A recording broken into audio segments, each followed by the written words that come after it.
ମୁଁ ଜାଣିନି ଏଠି କିଏ ଭୁଲ କିଏ ଠିକ, ତଥାପି କହିବା ପାଇଁ ଚେଷ୍ଟା କରୁଛି। ବାପା ବଡ଼ ନା ମା ବଡ଼? ଭାଇ ଏଠି ବଡ଼ ସାନର ମାନେ କିଛି ନାହିଁ। ଦେବଦେବ ମହାଦେବ ବି ମାତା ପାର୍ବତୀଙ୍କୁ ଭୁଲ ମାଗିଥିଲେ। ଆମେ ତ ସାଧାରଣ ମଣିଷ, ଏତେ ଗର୍ବ କାହିଁକି କରିବା? ପିଲାବେଳେ ଭୋକ ଲାଗିଲେ ମା ଜହ୍ନମାମୁଁ ଗପ କହି ଗାଁ ଦାଣ୍ଡରେ ବୁଲାଇ ବୁଲାଇ ଖୁଆଇ ଦିଏ, କିନ୍ତୁ ସେ ଖାଇବା ସଂଗ୍ରହ କରନ୍ତି କିଏ ଜାଣିଛନ୍ତି? ବାପା।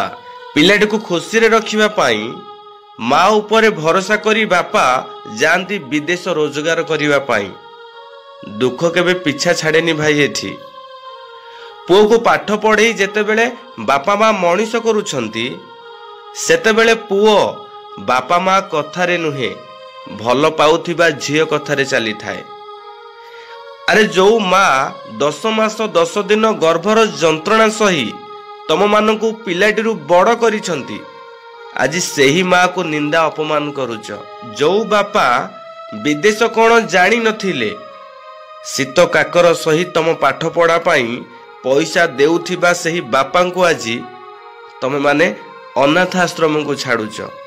ଏ ଜୀବନ ଏନ୍ତୁଡ଼ିଶାଳରୁ ଆରମ୍ଭ ନା, ଶେଷ ହେଇଥାଏ ମଶାଣିରେ।